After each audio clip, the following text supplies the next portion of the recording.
The Percy Jackson series on Disney Plus has just teased season 2 recently, and it's been a pretty big news for a lot of fans. I recently made a video on the new clips we got for this upcoming season, and it's about time to update that video with this one, as Rick and the gang have more news for us right now. So without further ado, let's get into it. The news I'm going to be covering for today is from the Entertainment Weekly article entitled Blood, Sweat, and Tears: How Percy Jackson and the Olympians Season 2 levels up with the Sea of Monsters. It's a pretty cool title, and the reason behind it is pretty evident once you actually read the article. It starts off by talking about Walker Scobell, or the actor who will play Percy Jackson in the show. Walker had just entered his first day back for filming, and he apparently has a massive bruise on his chin. When asked about it, Walker said, "I fell out of bed, and in one take, I headbutted the ground with my chin." Not gonna lie, that's pretty Percy coded if you ask me, and the article goes on about this, saying that Walker isn't the only cast member who mentioned getting hurt while on set. In fact, a lot of the actors got hurt while doing stunts or fight scenes, and it honestly shows just how dedicated they are to the show. Some of the cast members also talked about this in the article, like Leah Savage Jeffries, or Annabeth Chase's actress. Leah mentioned how she got a long cut down the side of her face for 2 weeks because of a scene with her dagger, but it soon healed up. Leah even joked about how she was so upset that the wound healed easily, as she kind of liked the idea of having a permanent scar, which is hilarious but honestly kind of on point with Annabeth somehow. Interestingly, Aryan Simhadri, or Grover Underwood's actor, also said that he always had nosebleeds on the job and mentioned how it mixed with the fake blood on his wedding dress costume. When Aryan mentioned the wedding dress, I instantly loved this, because a huge part of the Sea of Monsters book was Grover in a wedding dress. Grover was in a wedding dress because he was trapped with the Cyclops Polyphemus, who was convinced that Grover was his Cyclops bride. It's a hilarious plot detail in the book, and a lot of fans have constantly asked about any mention of the wedding dress in the show, so seeing Aryan talk about it here just makes me so happy. After Aryan, Dior Goodjohn, Clarice Liver's actress, also talked about her experience on set. She mentioned how she ripped one of her fingernails during a particularly gnarly fight scene in a freezer. This made me pause for a bit because, 1, that sounds absolutely brutal, and 2, I'm trying to remember any fight scene that happened in a freezer. I think I mentioned in my previous Season 2 video that my memory of the Sea of Monsters is kind of blurry, so I can't really remember that many details, but I did try searching about it, and I didn't really find anything on that. I think this freezer fight is something solely for the show because there was no mention of that in the book, and I'm pretty curious what they're going to do about that. Added to the other quote-unquote injury testimonies in this article, Charlie Bushnell, or Luke Castellan's actor, also chimed in about a pretty bad shoulder injury he got while filming. Walker mentions in the article that Charlie got really injured putting a jacket on, and that he was messing with Charlie a lot about it. Charlie agrees with this, and even admitted that it wasn't his proudest moment because the jacket was very tight. Speaking of that jacket, the article attached a photo of Charlie in this turncoat. Charlie or Luke seems to be riding a horse, and I don't really know what this scene is for. I never really imagined Luke in a turncoat, so this is honestly a pretty wild picture to me, but I like it, and I'm excited to see what this scene will show us in the future. From this photo, the article mentions Aryan Simhadri. Aryan explains how this season was covered in their blood, sweat, and tears, and that's pretty much the reason for the title of this article. I can't blame them though. They mentioned just how much work they've been putting into this upcoming season, and they even risked their lives just to give us more Riordanverse content. I think that's a really huge sign that this season is going to be incredible, given just how many people are dedicated to working on the show, and I hope that their hard work pay off. Aryan goes on about the Disney Plus show, saying it's going to be a lot bigger, a lot more epic, a lot wetter. I haven't been dry in a year or two. I mean, I love what I do, but this sucks. All of my clothes are constantly soaking wet all the time. That's pretty hilarious to me, especially since Aryan is referencing the title itself, or the Sea of Monsters. The set must be pretty soaked because this season takes place in the sea for the most part, and that's what Aryan was trying to point out. Underneath Aryan's statement is a picture of Walker Scobell with Riptide. This is a nice shot, and I can picture this as a scene that happens when Percy, Annabeth, and Tyson go on a quest to save Grover and get the Golden Fleece. After this shot, Leah adds to what Aryan said earlier, saying, "This season, it's several quests going on all at once. It almost felt like everything was a complete upgrade." And honestly, I agree with Leah here. As the entertainment article pointed out, the second season should have a lot in store for us, because it explores not just Percy's quest, but also Clarice's journey, Grover's plotline, and even to Luke's side with Kronos. The article goes on about this later and says a pretty interesting line of, expect many scenes that aren't in the book at all, painting a wider picture of everything that's happening in this world, even when Percy isn't around. The first part kind of scared me because I thought they were going to change a lot of things, but at the same time, they mentioned how this was just to expand the view on the book, and I like this idea. It's nice to see different perspectives aside from Percy's in the show, and I hope they choose what to change wisely, because although I liked some changes they made in the show's first season, I also didn't like the others. If you want my full thoughts on the show's episodes, you can check out separate videos on that, which are linked down below. Moving forward with the article, the executive producer of the show, Craig Silverstein, expressed how this season was much more challenging than the first because the Sea of Monsters didn't exist and they had to create all of it from scratch. He's also hopeful that this show wouldn't take a 2-year gap again for the next seasons so that they can shoot more and more episodes for the future, and this is probably why season 3 was already greenlit this year. Silverstein also mentions how they used a huge volume stage for season 1, and that they couldn't fully use that for this season because they needed to make the scenes look more real. This because a lot of the scenes that take place in the Sea of Monsters involve iconic landmarks like Polyphemus' island, Cersei's island, and even Clarice and Luke's ships. Speaking of Clarice's ship, Dior Goodjohn mentioned how she loved the design of the ship along with her undead soldiers. This is because in the book, Clarice's father Ares gave Clarice the CSS Birmingham and an army of undead soldiers. Hearing that the undead soldiers were a part of the show made me so happy, because I'm pretty excited to see how they look like on screen. Another aspect I'm pretty excited about in the show is the addition of Scylla and Carbides, but I can only imagine just how hard it would be to add them there, because these were massive monsters in both the book and mythology. John Steinberg, another producer, voiced this out by saying that he was terrified of the monsters, especially because of how much work they had to do just to create them. Around this part of the article, we saw this photo of Leah as Annabeth, and once again, she looks incredible in that armor. This would most probably be during a chariot race scene in the show. Speaking of the chariot races, we also saw an incredible shot of the Ares chariot. Clarice is there, and next to her is someone I don't really recognize, but it's most probably one of her half-siblings since this is supposed to be the Ares cabin's chariot. Underneath this picture, we learn a lot more behind-the-scenes content. Walker Scobell admits that the hardest scene to shoot was the Scylla and Carbides attack, and this is a pretty big scene in the book. These monsters attack Clarice's ship, and Percy and Annabeth had to act quickly to survive. Shooting this intense scene was also intense for both Walker and Leah. Walker talks about how both he and Leah were soaking wet while shooting, and that they filmed the scene for 2 weeks while trying to finish their math classes. Walker admits that it was a really hard scene to finish, but that he had fun along the way.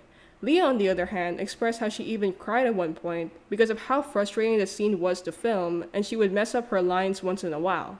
The article points out that Walker was there to support Leah through it, and it's a really sweet thing to read about.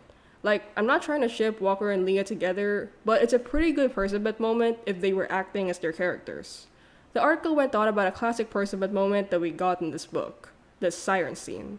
Here, Percy and Annabeth came across the sirens, which are creatures that lure you to your death by showing your deepest desire. Annabeth managed to get close with the creatures, and Percy saw her dream of a perfect family. Her mother Athena, her father Frederick, and a Luke who didn't turn evil. They would be living in a city that Annabeth designed, and this actually reflected Annabeth's fatal flaw of hubris or deadly pride. Annabeth believes she can make a perfect world her own, and Percy manages to pull her back before the sirens can fully get to her.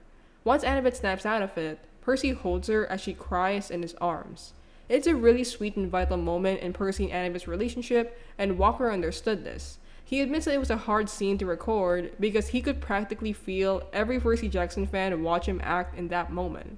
The pressure was real, and seeing him describe this moment just made me so happy because I really wanted to see the siren scene in the show ever since they announced the green light for season 2.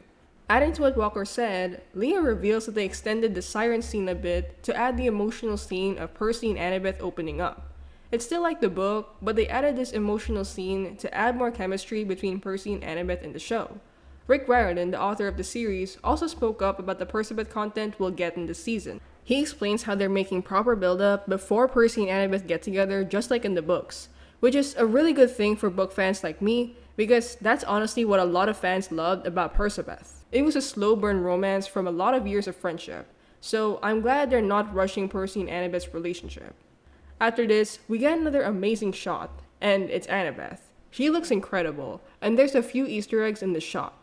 Annabeth is holding her signature items, her celestial bronze dagger that we saw from season 1, and her iconic Yankees cap. Behind her is a taxi that reads, Grey Sisters Taxi New York, and I instantly love this. This was via scene after Percy, Annabeth, and Tyson took a ride in the Grey Sisters taxi in the book, and I love that they're including it. We actually got the casting update for the Grey Sisters a couple of months ago, and I made a video on that last time, so you can check that out if you want more information on them. Aside from Annabeth's photo, we get a pretty cool Grover shot. He's in some kind of wilderness, so this might be Polyphemus' island, and he's holding panpipes. It might be a small detail to a lot, but I think this foreshadows the panpipes that Grover was known to hold whenever there was a fight, so I really like seeing this here. Going back though, the article goes on about Tyson, Percy's Cyclops half-brother. Tyson is played by Daniel Dimer, and he described Tyson as a fostered Great Dane puppy. His feet are too big, his limbs are too long, he's tripping over himself, and there's a lot of trauma that he needs to work through. Honestly, that's perfectly Tyson. The only thing he forgot to mention was Tyson's love for peanut butter, but I love Daniel's description because it's clear he understood Tyson. The article continues about Tyson, explaining how Annabeth had always hated Cyclops from her past, and mentioned a really exciting detail to me. They mentioned flashbacks from Annabeth's past with Thalia Grace and Luke Castellan, and I instantly loved that. The first season of PJO made Luke explain his history with Annabeth and Thalia, but actually seeing a flashback on screen would be so cool. Rick supports this idea by saying, we get a lot more of Annabeth's backstory in season 2. Seeing that is really powerful for me. As they say, it hits different when you're seeing a kid go through these things, especially the scenes with baby Annabeth. She is so cute. I actually paused when I read that last part because a younger version of Annabeth in the show is going to emotionally destroy me. Leah talks about Annabeth's toddler version and reveals that they recruited the next best thing through her cousin Marissa, and how she did an amazing job. The next photo we get is this one of Walker with a radio. I'm not sure if this is an actual scene in the show or if it's just a behind the scenes photo, but either way, I love the armor on Walker. It looks pretty accurate to how I imagined it from the book. The article then continues with Rick talking about Luke. He admits how it would be heartbreaking to see Luke in the flashbacks, especially when you see just how good Luke's intentions were until they were twisted into something evil by Kronos. Rick even calls this as one of the most powerful things we got from season 2, and I'm so excited to see those flashbacks now. From the flashbacks, the article continues with explaining how this season will also shed some light on Annabeth's internal struggle through the flashbacks, and how Luke's betrayal truly hurt her. This is really accurate to the book, because even in the Heroes of Olympus, or the books after the entire PJO series, Annabeth still wonders if there was a way to save Luke somehow. So it's really interesting to see them focus on what Annabeth feels in this season. After this, we get another discussion about Grover's plotline. One of the biggest Grover moments we'll get is his relationship with Polyphemus or the Cyclops. Polyphemus will be played by Alex Ponovec, and the article mentioned a really intriguing detail about Polyphemus. It said, while written in the book as, well, pretty stupid, Polyphemus gets a modern update this season in the same vein as last season's progressive depiction of Medusa. I'm really open to this update because I love what they did to Medusa in the show's 3rd episode. They made us feel for Medusa, and it really supports Sally Jackson's quote of, not everything that looks like a monster is a monster. And I wonder what kind of twist they would do with Polyphemus. The last photo that we got from this article is a shot of Mr. D, played by Jason Mantzoukas. And at first, I couldn't recognize who was the guy beside him, until I realized that it was Timothy Simons, or the actor who will play Tantalus. When I realized that this was Tantalus next to Mr. D, I was shocked, and honestly, he didn't really look like the Tantalus I pictured. But I really like how he looks here. It's not exactly book accurate, but he has quite a presence in this photo. And that's how the article ends. So at this point, let's get some other breaking news. We also got a pretty recent casting update, and it's for Season 3. Season 3 will adopt the 3rd book of PJO, or the Titan's Curse, and we got the casting update for Nico and Bianca D'Angelo. Nico and Bianca are 2 of the most important characters in the book, and we finally have them for the show. The Percy series Instagram page posted this photo of Nico on the left and Bianca on the right, and I had to say, they look like they just jumped out of the book. Nico will be played by Levi Chrysopoulos, and he looks so young. Knowing what Nico goes through in the series, I know this will really hurt in the future, but I'm ready to be emotionally damaged again. He's credited for one series called FBI, and I went on his Instagram and found out that he also does Broadway performances. I think he's a really talented kid, and I'm so excited to see him as Nico. On the other hand, his sister Bianca will be played by Olive Abercrombie. Olive is an actress from Atlanta, and she's about 14 years old right now. Bianca was 12, but Olive is now 14. But I think it could work. She looks pretty young, and I think she looks like a great sister to Levi. Going back though, Olive is credited for 11 film projects, and some of her most popular work include the following: Young Woman in the Sea, Outer Range, and Mayfair Witches. That's the most recent update we have for Season 3 so far, so let's head back to Season 2, because we have an amazing teaser in our hands right now. It has Poseidon, played by Toby Stephens, narrating throughout the trailer, and he's telling Percy that a war was coming. I think it's really on point for Poseidon to be narrating, because as I already mentioned earlier, this season takes place in the seas, and therefore Poseidon's domain. We get some pretty good scenes as Poseidon talks. We see a helmet in the first shot, and I think this could be part of the armor they were wearing in the chariot race scenes. And then, we see this shot of an army walking up to the surface, and these could be two things: Lucas Dunn's army of demigods, or Clarice Theroux's army of undead soldiers that her father gave her. Either way though, they seem to be a pretty big group. And then, we get shots of Percy and Annabeth looking up at the sky. We actually saw the shot of Percy in the previous still that they gave us last time, and I think these two scenes with Annabeth are them looking up at the sky to see Skyla. After this, we get interesting shots of Grover and those panpipes that I mentioned earlier. He seems to have gotten these pipes from the skeleton, which is interesting because I don't remember this happening in the book. I tried searching up about Grover's reed pipes, and I realized that these pipes were already with Grover since the Lightning Thief. But we never saw Grover with these pipes in the first season, so I think giving it an origin would be helpful. After the Grover shots, we see Luke pull out a sword from a tree. Again, not something I remember from the book, but the sword looks pretty cool. And then, we have Clarice's scene, and I bet these people around her are her army of undead soldiers. We can't see the soldiers as much, but I think it looks pretty good so far. A pretty intense scene happens after this. We see Annabeth's dagger covered with blood, and Annabeth is lying next to it. Annabeth must have been fighting something intense, and given that Leah almost cut herself because of a knife scene, this might be what she was talking about. After this, we get the scene of Percy waking up, and this most probably because of a nightmare, because Percy gets nightmares a lot as a demigod. And then, we get an interesting shot of camp. It looks like it's fresh from a chariot race, and I don't know if it's just me, but it looks a bit wrecked. A monster attack might have occurred because Luke's poisoning of Thalia's tree around this time weakened the camp's protective barriers. Moving on from this, we get the shot of this hooded figure, and again, this is either Kronos or Tantalus. And then, we get a pretty funny scene with Mr. D. Look, Peter, we all know that last year you did something cool, but honestly, I don't even remember what it was. Honestly, that's so on point with him, because he literally does not care about anything. After a few quick shots of Percy, we see this interesting moment. Grover runs out with people behind him, and this is weird because Grover was alone when he got stranded on Polyphemus' island. I'm not really sure what the show is planning to do with it, so I guess we have to wait and see. We get a huge set of clips after this. We see shots of the Percy and Clarice fight the show keeps teasing about. We see this captain with a telescope, and it might be Blackbeard the pirate from Circe's island. In the book, Blackbeard and his men were turned into pigs by Circe, and Percy and Annabeth managed to free them. So I think this shot of people on a ship might be Blackbeard and his now free men. We then see an incredible shot of Luke making his army charge, and this must be the highlight of this book when Percy and the gang met up with Luke. However, they kind of changed it up because the book's fight happened in the Princess Andromeda and not in this outdoor area. The next scene is probably my most favorite one. Percy moves away from Luke's sword attack, and if you look closely, Percy's holding something yellow, and I think this is the Golden Fleece. Also, this actually happened in the book as Percy and Luke had an intense sword fight, but there's one problem that I see here. Throughout the Sea of Monsters, Luke was trying to get to the Golden Fleece to resurrect Kronos, and it was Clarice's quest to get the fleece for Camp Haplid to heal Thalia's tree. However, Percy, Annabeth, and Tyson went on their own quest to get the fleece and save Grover. But technically, Clarice is the one who had the quest to get the fleece this whole time. So in the book version, Percy gave Clarice the Golden Fleece so that she could be hailed the hero instead. And it's a sweet moment of Percy being nice to Clarice for once. When Luke and his army arrived in the book, Percy did not have the fleece, unlike in this teaser. So I'm not really sure what they're trying to do here.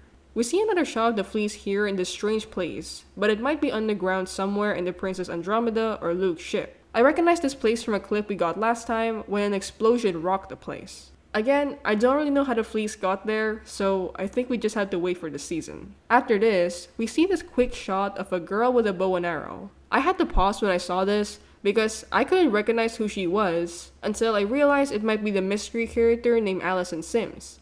I actually made a video on Allison last time and expressed how intriguing her character is, as she was never actually mentioned in the books. Her character was solely for the show, and I'm curious if this is actually her or if I'm wrong and this is just a random character. After this shot, we see Percy bleeding, and then Luke seems to almost kill Percy until there's this trident that stops it from happening. I don't even know what's happening here, but this looks insane. After this, we got one of my most favorite shots that we had from last time. Percy holds out his hand to Annabeth and says, "Let's go do the impossible." And I can practically feel the Percabeth edits happening after the show. This is really good material for that. And we get this beautiful scene with the title and a date at the bottom.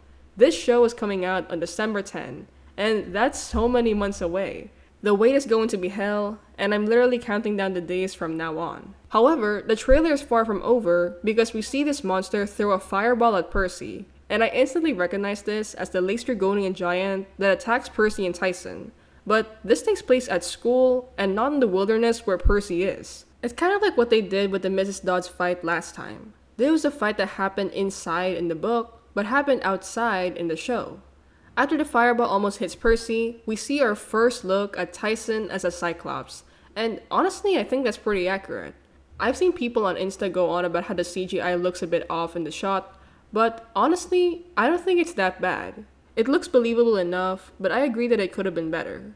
The last scene we got in this teaser is a scene from the Grey Sisters taxi that we got a hint on earlier with this Annabeth shot. We see the three Grey Sisters, and the one talking over here is Kristen Schaal. I recognized her voice instantly because she voiced Mabel Pines from Gravity Falls, and honestly, the Grey Sisters look pretty accurate to how I imagined them. In this scene, Kristen asks Annabeth if Percy is her boyfriend, and that's hilarious, as Annabeth kept saying that she didn't say boyfriend, and Percy chimes in and says he believes her.